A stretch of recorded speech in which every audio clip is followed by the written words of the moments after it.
Oh, Okay, welcome to the International Education Week webinar at Amideast. I'm Rachel Markowitz, the Program Manager for Alumni Development and for the YES program. We're very excited. This is the first time in Amideast's decades-long history doing international education that we are doing a webinar for IEW. And we decided that a really interesting topic might be, instead of just focusing on current students, how do alumni use their international education in their careers now, especially those of us who are working in international education? Amideast, we have a new program for our alumni called the Amideast Leaders, Alumni, and Mentors Network, ALUM. If you are watching right now and you are an alum of an Amideast program, we really hope you'll come check out our webpage, amideast.org/alumni or /alum, ALAM. We have lots of opportunities for you there. But today, our focus is going to be on these three alumni of Amideast programs who are now also staff at Amideast headquarters. The title of this webinar is Student to Staff, How International Education Can Become a Career. So welcome, and now I will let these three take it away. Thank you. Thank you. Thank you, Rachel. So I guess I'll start off by introducing myself. My name is Alex Katzenberger. I'm originally from the great town of Storrs, Connecticut, a small town in eastern Connecticut. And I participated in several international education programs in Morocco, the first of which a critical language scholarship in Meknès, but then afterwards, our study abroad, semester abroad program in Rabat in Morocco, and then a few years later, a Fulbright in the southwest of the country in Agadir. Awesome. Okay, my name is Bushra. I'm from Sana'a, Yemen. I originally participated in the YES program and then a number of training programs here in the US, one of which was the Global Village and another one is Leader for Democracy. Awesome. My name is Mohammed al-Hammami. I'm from Palestine, from Gaza. For my foreign exchange international education, I did the YES program where I was placed in Ohio.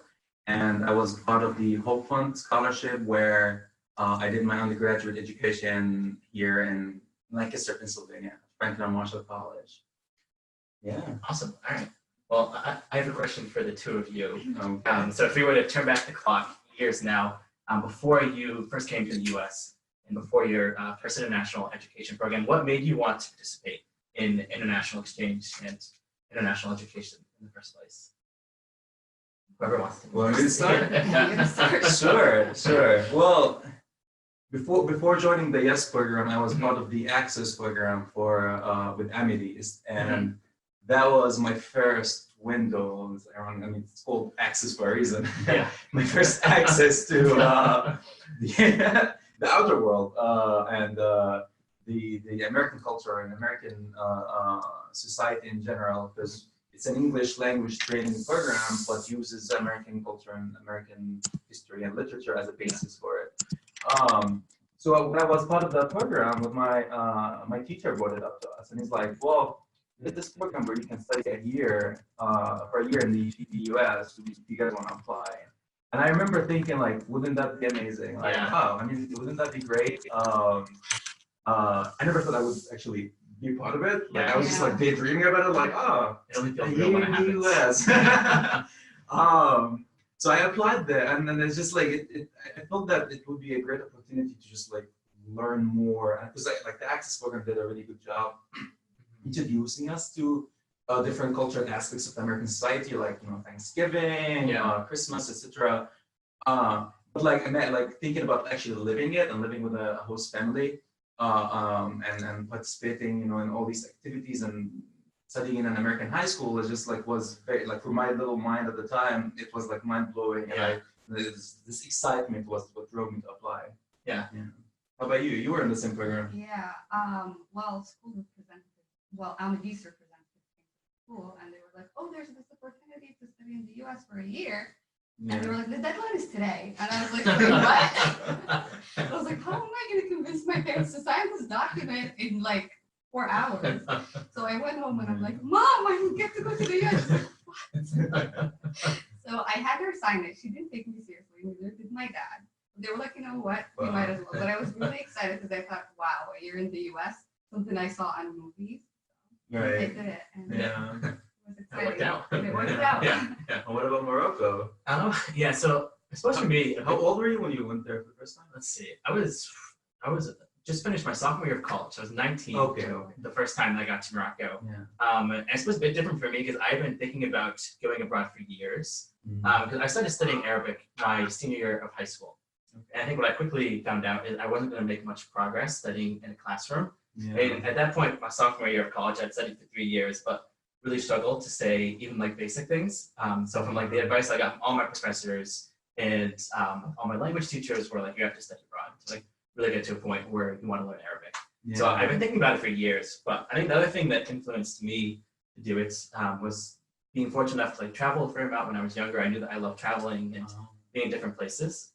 But I knew that it'd be a different thing to live abroad as opposed to just like travel for like 1 week, 2 weeks someplace, but to actually live someplace and make it home for a certain amount of time was also something that was appealing for me. So I think those are like the two different parts of it that pushed me to first go on a abroad program, but it was something that I've been thinking about since, really the end of high school. Yeah, well, for me, like it was the first time I traveled ever and to live abroad. I'm probably the same for you, Bushra. It wasn't the first time I traveled, but traveled without my parents. Yeah, So okay. it was that sense of independence and freedom from here. Yeah, so like more like the immersion was what drove you. Yes. Yeah, so how did it feel when you first landed there, like, on your own, without your parents and, different country, different language? It's a great question. Yeah. I think what first struck me, so I had been studying standard Arabic for 3 years, and the dialect I grew to find that even more so was quite different when I was living in Morocco. Right, Fusha versus Darija. So I think the first thing that struck me is how little I understood. And I feel like I had like these rehearsed lines I learned in school of like, my name is this, like I come from here, like I'm studying this. And once I got past those in conversation, I was kind of like, well, what now? Like I've kind of used all that I know how to say. And I really vividly remember my first couple of days I had a host family. So we had like first traveling to Morocco, we had like a really long layover. And then like when we first got to our placement, they surprised us and told us that our host families were coming to pick us up. Wow. And everyone was like, we haven't slept in 36 hours. Like the last thing you want to do is like go home with the host family and like start speaking Arabic, but it happened. And yeah, I mean, it was wonderful to meet them, but I remember just being like a little offset at first by how little I understood. But then that became, I think, a good feeling throughout the program as I really noticed I could say more and more like each time I came home at the end of the day. So I think that was a very encouraging feeling. And then also I remember just like the sense of excitement too, of being in an entirely new place and just wanting to experience everything, from like going to get like different restaurants or go to different cafes, or talking to people, whether they're my professors or taxi drivers. I feel like some of the best and some of the worst conversations I've had were in taxis. You get like the best and worst of it. So I just definitely remember that sense of excitement when I first got there. It makes you feel better, like even as a Palestinian, it's really hard for me to understand Darija. I feel like I actually get the hang of it. Yeah, even as a Yemeni, it's so hard. Did they like hold signs for you at the airport, like Alex, come here? Did they do that or? So when we first got there, the director of the program was there. So we had like a little bubble when we first got there, and then once we actually got like to the host city and went with our host families, they more or less had a sign. Like they kind of just called out all of our names. They're like, Alex, your host family's here. And like the host family came in, took everyone out, and went home. Yeah, so it's kind of like Selection Sunday, where like everyone was just being taken out. Yeah. How about you, Bushra? What about you? We came to the U.S. and stayed here for a week before we went to our host community. Oh yeah. And it wasn't far from here. Was it in was DC? in Maryland. Yeah. Okay, So my host family came and picked me up. But we had the week of orientation with our friends, and we met students from other countries, other countries in the MENA region. It was very interesting. I was honestly not shocked at all. I was happy and excited and wanted to talk to everyone. Wanted to socialize and learn about their experience, how they came to the YES program. Are you still in contact with some of the people that you first met? Yes. In orientation too? Even though that was a long time ago. Well, for me, it was like our group of 7 people. The same thing. We came here to DC for our orientation. Yeah. And when we landed in Dulles International Airport, I remember like my friend, poking me. He's like, like, this is like the movies. Look at this guy, like this policeman. So it's like, you know, like this gives you a picture of like what the excitement that we had. Like Yeah. we're actually living a dream of like being here. Definitely. So like our first impression was this like high, like a very, very high excitement. Yeah. But I remember also like not being able to eat anything. Y'all's food is like was very weird to us. And I remember like we went to eat breakfast and it was like eggs. And that's it. Like we don't eat, like at least in Palestine, we don't eat eggs by themselves, like with a fork and a knife. Right. Yeah. We eat it with bread. You know? Bread, yeah. So like just like trying to eat eggs by itself or like cereal, whatever. So I struggled a little bit with food at first. Disappointed But at then, first. yeah. And I was a picky eater like growing up, but then like going through the experience, I feel like when it comes to food, I can eat anything. No. Almost anything. Okay. All right. Well, Yeah. I guess it helped there. Yeah, of course. Yeah. So that was I don't know. It was quite an experience. Mhm. But like you know how like the cultural shock, you start with the high and then you go to the low, or like Definitely. you feel like homesick and whatnot. But that's like where you learn like to adapt and to enjoy the experience and immersion. Yeah. It's awesome. Yeah, definitely. However, since I went to college here, it was a different experience coming to the US with it. It was a different kind of cultural shock. Because when I was an AS student, I was in high school. So it was like, you know, I'm away by myself, a teenager, Yeah. on my own, with a host family. But like for college, you were in a college environment. Yeah. So like all these like kids who left home for the first time also were dealing with their own cultural college shock. Yeah, you know? definitely. So it was a whole different experience and this excitement of like being in college and learning all these, I feel like for me, like it was like, most of all was a learning experience to learn to read the cues, like, you know, to learn like, it's probably the same for you in Morocco, like, you know, you learn the, like how to shake hands, like how to say hi, is it a hug, is it a shake hand, you know, is it like, Definitely. if you're bothered, what do you say? If someone invites you to something, do you say no? If you want to say no, how do you say no? Yes, like, you just say like, I would, you know, like, I would love to go, but no, or do you say, my schedule. yeah, you know, like just the different things. So, Yeah. so like there was a whole different, so like the high school experience is different than like the college experience. Yeah. So, but How long do you they were think awesome. it took the two of you to feel like somewhere comfortable and like, all right, this place is home for the time being, and like more or less like you were in the routine of things? 'Cause I feel like that's a very different point for everyone. For some people, it takes longer to get to that point, even if they were like super excited when they first got to their host community. But for other people, it like What was it for you until we think about it? yeah, all right. I think for me, it was about, I mean, it's weird to put like an exact number on it, but I think between like 3 or 4 months. I feel like when I first got there, I had a couple weeks of just like being so excited, like everything was new. And even though like there were definitely like language barriers that I was struggling with, like I still felt like really engaged every day. And then I feel like you sort of hit the little bit of a low after that, where you're like, I'm really living here, and like there are just some things I don't know, and like some things I really have to learn.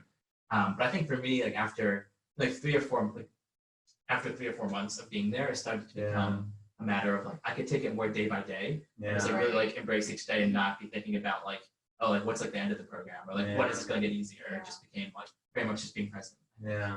I think it took me 2 months. Yeah. 2 months to feel comfortable in the host community in high school. Yeah. Yeah. But then it was hardest when I got home. It was harder than arriving to the US. So readjusting was difficult because nobody experienced the same experiences that I had, and I had a different perspective in life. And like my ideas changed, the way I behaved, it was different to adjust back to my family and the school that I went to. Yeah. It was different for me because I went to two different high schools when I was a student. So I adjusted first, like as you said, like 2 to 3 months. But then after it was a quarter, after my first quarter, I went to a different high school. I had to readjust there. So I felt like once I was comfortable, I was like really enjoying my time. I had my own group of friends. I was going out, enjoying, you know, having a good social life. It was about to go, like, you know, you're about to go. Yeah. So that was definitely a bummer. I did. Yeah, when I switched high schools. Area, like about like 30 minutes away. It's still a big adjustment too. Yeah. You get comfortable like in your home too, in the place where you're living. But it was a good switch, and I felt that's when I actually felt really, really comfortable. I felt like I was being myself, and I had my own group of friends, and I was enjoying the experience that I was supposed to enjoy. Right. Yeah.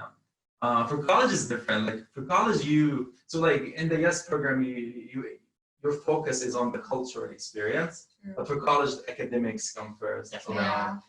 So like after 3 months, you're like midterms, papers, Yeah. assignments. You don't even have to. You can't even think about like adjustment. You just go into it. How There's no- stressed were you the first semester? Very stressful. Oh my Yeah, God, it's sure. a big adjustment. Yeah. Mainly because you're getting used to the academic style of Yeah, teaching definitely. or Which is different. assignments Yeah. and how they grade things.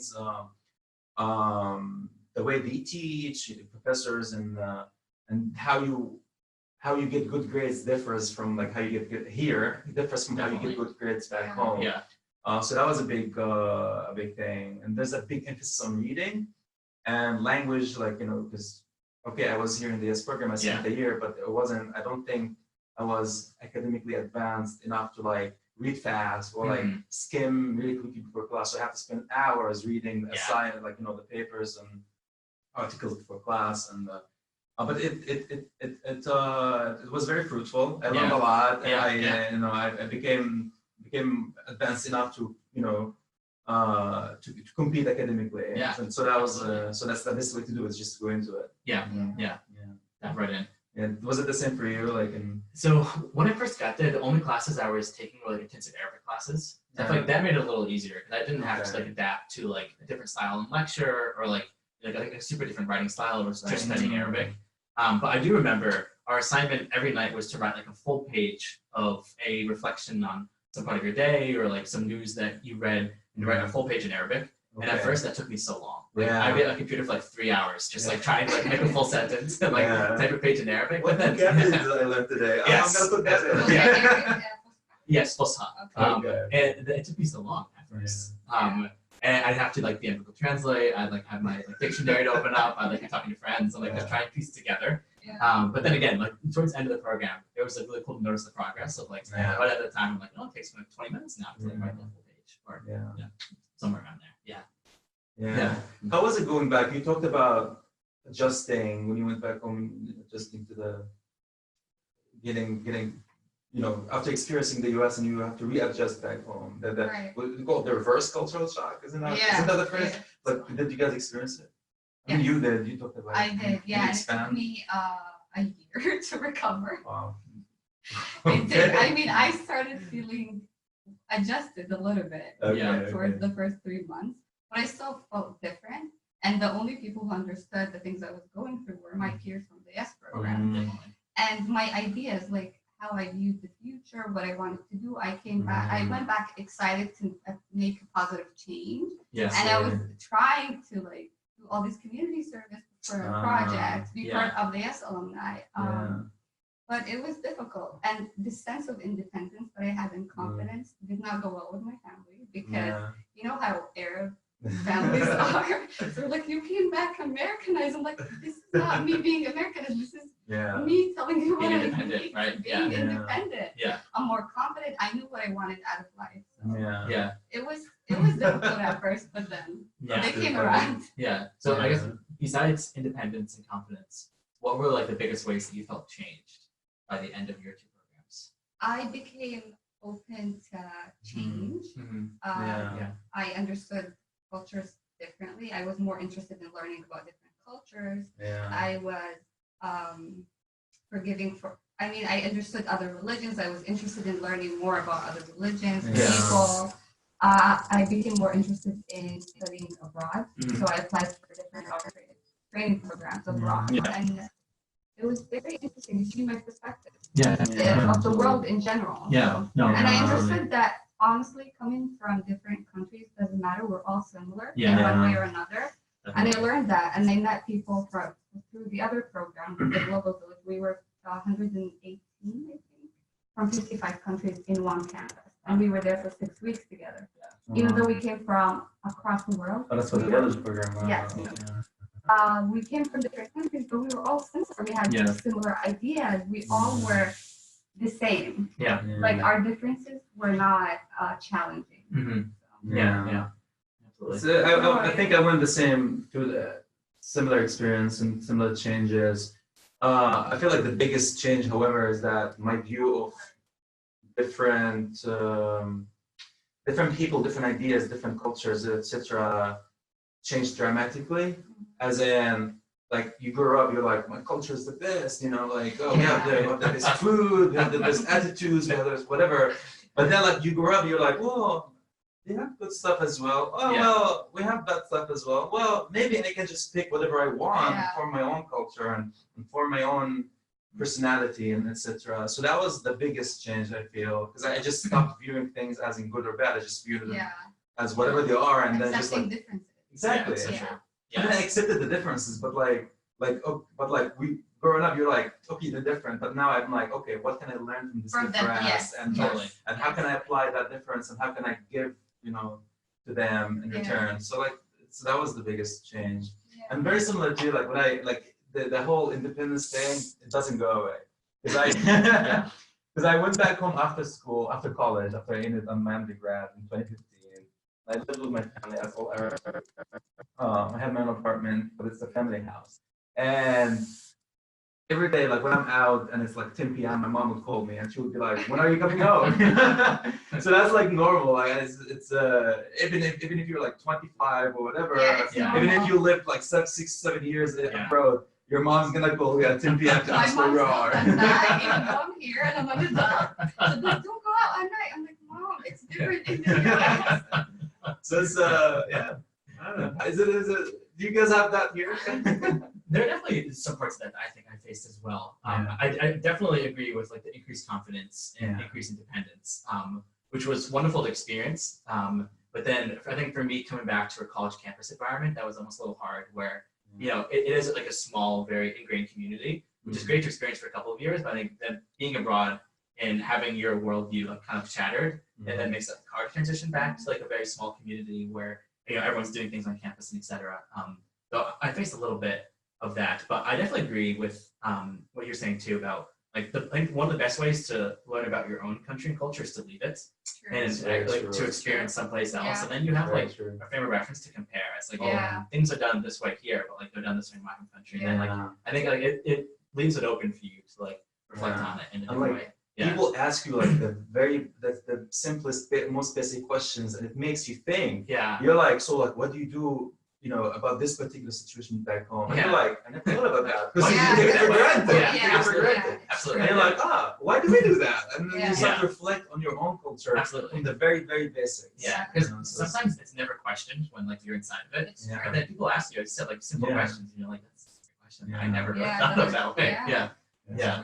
And then I also think it helps to like then be thinking about the world in terms of like people too. Like I know like in school you're often, you know, which is natural and good, like you taught all these theories about the world and like ways to view the world. But then I think living abroad for that long and meeting people from across the world from really different backgrounds like helps you think about the world in terms of people and not just in terms of like theories or events too. But so to bring it to present day, I guess of what we all do now. So what excites you about the work that you do now with international education, and what made the two of you want to pursue a career in international education after your own programs? For me, it's the sense of giving back and helping students who I was once in their position. I feel education is the most important aspect in a person's life. So if we improve education, we're improving countries. We're not just improving individuals. So we're building into the future of the countries they come from. And this is important. And helping these students throughout their process has been very rewarding, to be honest. And being part of their growth and change and gaining these new skills and helping in the future other people in their position as well is very rewarding. And you're working with YES students now. I work in the US, correct? So they're also in high school? No, I work as a program officer for exchange programs, but it's for undergraduate studies. So I help students on the Hope Fund, the CASA stuff, and I work on tomorrow's leaders for recruitment. And you also have a very good lens of what they're going through too. It's pretty similar to what Mohammed had addressed earlier. The fact that they come to the US, perhaps some of them never traveled before. They become overwhelmed with this new educational system and the pressure, but they go through with it, and we're here to support them along the way. We're their support, and whatever they need, they can back to us. They ask, and we help them. Yeah, absolutely. Yeah, I mean, like for me, like the way I view my own experience, whether it's the YES program or the Hope Fund program, excuse me, I see, okay.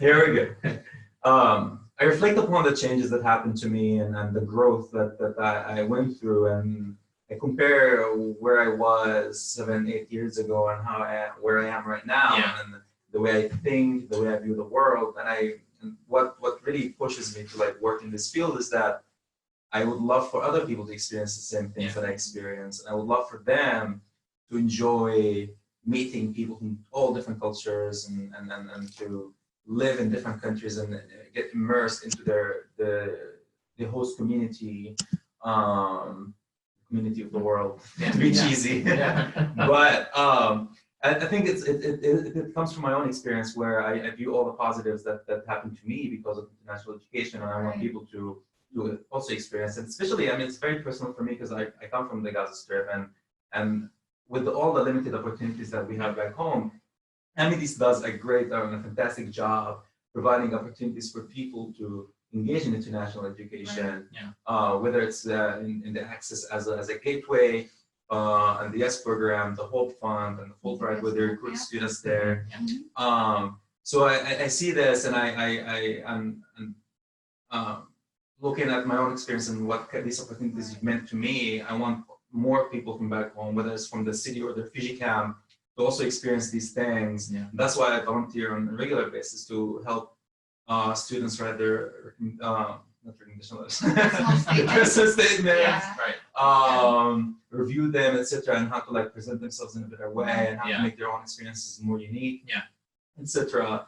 So that's why it's very exciting for me, because and once they're here, I also like want to like listen to like what their experiences are sometimes. They're like, so how did you feel like? So, well, how was Thanksgiving for you? You know, like, because you reflect back on definitely on Christmas and whatnot. Well, did you try this food? Did you try that food? And it's just hearing these, you know, engaging in this kind of conversation keeps you going. Well, so I work in the Fulbright department here, so working with Fulbright students from the Middle East and North Africa who are getting graduate degrees here. And I think for me, what's most rewarding is like trying to be a part of my students' experience and help them in the way that I received so much help while I was abroad. But I was just like so privileged and grateful to have a lot of support from like the programs that I was on, as well as my host families.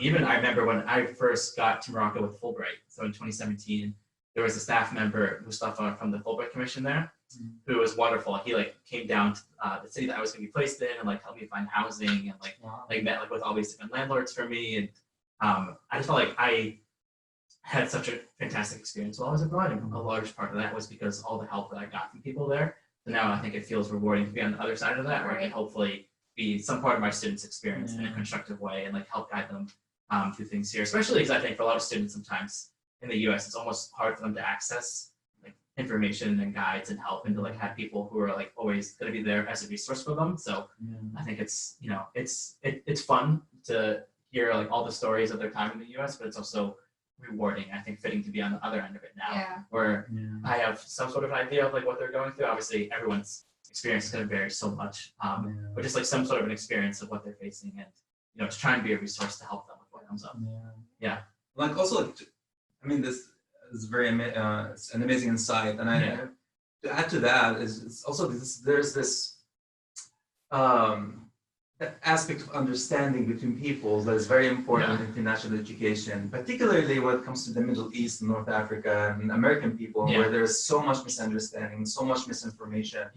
And the only way to correct this misunderstanding and to create more connections between the two peoples, or the people in the Middle East, North Africa, and the American people, is through international education. Whether us coming to the US or helping people to come to the US, or Americans going there. 100%. And that's I mean, if we're talking about building the global village, that's how you build it, by just having more people engaged in these kind of programs. And it's very important. It is. It's the most genuine engagement too, because it's in person. Like, it's one thing to like be talking to someone over WhatsApp or Yeah. I mean, like even having maybe a class with someone from Yeah. different part of the world. But it's another thing to actually be like living there and like Yeah. be with people in person too. Exactly. It goes beyond you too, like Yeah. because you're being changed by being in Morocco. Yeah. But also like the people you're interacting with in Morocco are being changed by you. Yeah. And then when you Your come back, perspective, yeah, and when you come back, you talk to your family and friends about your experience, and they're being changed by it as well. Yeah. And it's the same thing for us. Yeah, You know, absolutely. when I lived with my family here, there was lots of changes that they went through and a lot of changes that I went through, and then it goes beyond them because they talk about what my experience with their friends, their coworkers, etc., and the change spreads. So it goes beyond just one person. Really, Multiplies. absolutely. And that's why the more people engage in these kind of programs, the better. Yeah. in my Yeah. opinion. Absolutely. We have just a little over 10 minutes left to the webinar, and there's a Alright. great follow-up question from one of our viewers actually, who asks, where do you see yourselves in the next 5 years? Do you think you'll still be working in international education or pursuing another degree? What else could you see yourself doing? That's a good question. Very good question. Who wants to take that first? Mohammed was 5 years. Oh my God. Well, I just started here. I work in the communication department, so I promote the programs, our goal in the communication department is to get more people to participate and more people to help us expand these programs. Yeah. So I feel like that's a very important aspect of the programming, and I feel like I could be contributing to that part, and it's very important. Yeah. And the messaging was very important. Absolutely. Yeah. Fine. I'll go second. So I think definitely still in international education in 5 years. And I think one thing that I've started thinking about is, I think I've experienced the side of international education to some degree where I'm here in the US working with students who are here. But I'm in DC obviously, so I'm not actually with them on their campuses, like seeing them every day. So I think a part of me wants to experience what it would be like, actually being with students more often in person, whether that was on a campus here in the US or somewhere in the Middle East or North Africa, actually being then with American students who are studying there and kind of seeing them more often every day. So I think still in international education, yes, but maybe a different side of it where it is more like every day in-person interaction. Yeah. Bushra? It's very important. I would still be working for education generally.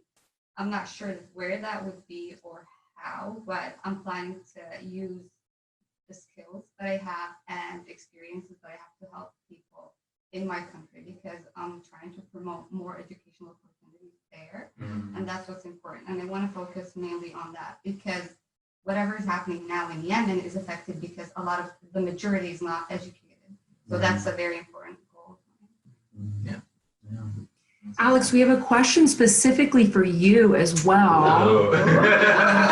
Since coming back to the US after your assignment in Morocco, how do you continue to engage with aspects of Moroccan culture in particular? Nice. Good question. That's a good question. Hard one. Well, I am still very much in touch with a lot of the friends that I made when I was in Morocco. I think especially the year that I was in Agadir, so my Fulbright year, I think there was something really great about being there for the full year, where the first times that I was in the country beforehand, it was for a couple of months here and there, which was wonderful. But I think actually being someplace for a full year really helps because you have a more continuous experience. You're meeting people and you're seeing them for a lot longer. So I'm still in touch with a lot of the friends that I made during that year, and I interned at this one organization outside of my time teaching. And I still talk with them a lot. I have a lot of my former students that I was teaching when I was a Fulbrighter who still message me and ask me to look over their work. I actually had a student last week who messaged me to look over his summary that he wrote on an article about investment in Morocco. And what I thought was humorous was his summary was twice as long as the article. He's just the most eager student. So that still happens a lot. And I've tried to keep up with Derja. It hasn't always been the most successful, I think, because there's not always a ton of opportunities to use it. But I kept up with Fosha, and when I've had the opportunity, I try to keep up with Derja as well. That's awesome. Yeah. All right, so a little question back to reflecting on your experiences. What was the most embarrassing mistake you made while you were on an international education program? There were lots of mistakes. I don't know which one is the most embarrassing. There are so many to choose from. I mean, it's a learning experience. You make mistakes every single day. Yeah. I think I don't I can start know. off if you two want a little more time to think. Okay. So I'm not sure if this is the most embarrassing, but it's pretty embarrassing. So when I first got to Morocco, I had a really hard time pronouncing the qaf. And one word that I had a hard time pronouncing was berkouk, prunes. And my host mom really liked to make fun of me for this. So every day she would make a meal that in some way had berkouk in it. And then she would point at it and be like, Alex, what's this? And she made something with it every single day to force me to practice saying berkouk. And that was very embarrassing. And but you know, it got me to the point. It got me to the point where I was like, maybe I can do this now. That's awesome. Yeah. No, I can't recall. honestly, I can't really I can't pinpoint. recall, yeah. There were like mistakes. Because we don't look at them as mistakes, we look at them as learning experiences. Yes, I'm smart way to put it. It's true. So, maybe we'll pass on that one. Well, do you all have any, we have a couple minutes left before just final remarks. Any final things that you want to point out for International Education Week? Why international education is important to you? Why you might encourage other people to pursue international education either for themselves or for a career? Yes. Well, I guess I can start off with this one Everybody's too. looking at Well, that's okay. I'll start with something. I think for me, like the way that I look at international education, especially on like a personal perspective for people as they're thinking about their lives and their careers, is that no matter what field you're going to go into, I think it makes so much sense to pursue international education, like as a semester, as a year, or whatever program obviously makes the most sense to people. Because obviously the world that we live in now is so connected and so globalized. I think we need more understanding that what we were saying is actually in person, where you're meeting people and like spending every day with them from different parts of the world and from different backgrounds. And I also think it's really good for people personally too, like no matter what they want to go into, just having the experience of being outside of your comfort zone and arriving in a place where you only know a few people, you might not know the language at all, and you really have to like create a life for yourself. I think it's such an important like life skill too, to like have that confidence in yourself and feel like you're flexible enough to be like, I can be in this environment and you know what, I can make it work by myself. So I guess agree, that's my 100%. pitch. Yeah, getting out of your comfort zone is important. And never be afraid to try something new and to go forward no matter what. Yeah. Try. Well, for me, I think my advice would be for the younglings, the young people, particularly like those in high school, to like start to seriously think about opportunities to study abroad and to experience international education. Yeah. If you're in 8th grade or 9th grade, think about the YES program, the Kinderloger Youth Exchange Program, where you can spend a year here. Even if you don't want to spend a year in high school, think about college and like where you can find these kind of opportunities. But also, like most importantly, the reason why you should think about it now is because you need to like realize what are the requirements to participate in these kind of programs, what kind of English skills that I need to learn, and what kind of grades I need to attain, and then work towards these goals. Like you need to realize that you can start working now, even if your plan is next month or next year or in 5 years.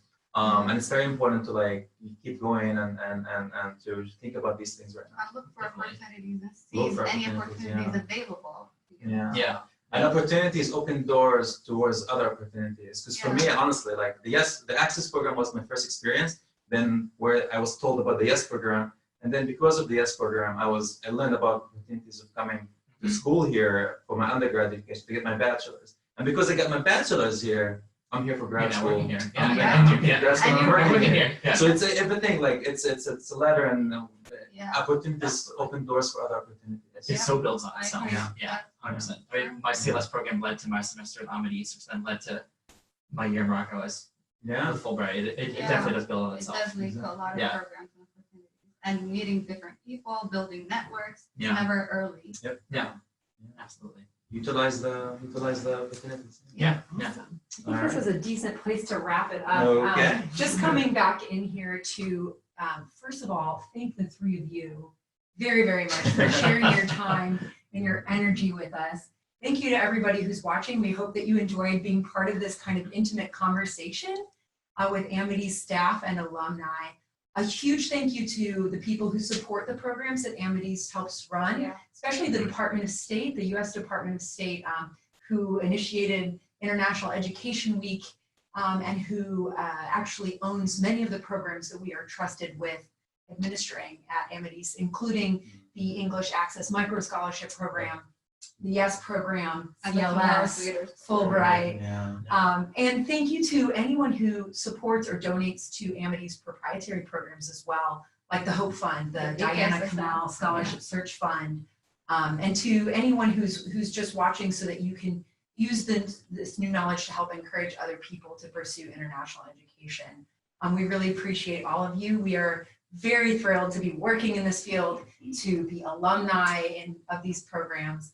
If you are thinking about participating in a program and you live in the Middle East or North Africa, please reach out to your local Amideast office and we can help get you set up with whatever testing or other skills you need to do to help apply. If you are an alum of an Amideast program, please go to amideast.org/alumni and look into the opportunities we have for you there.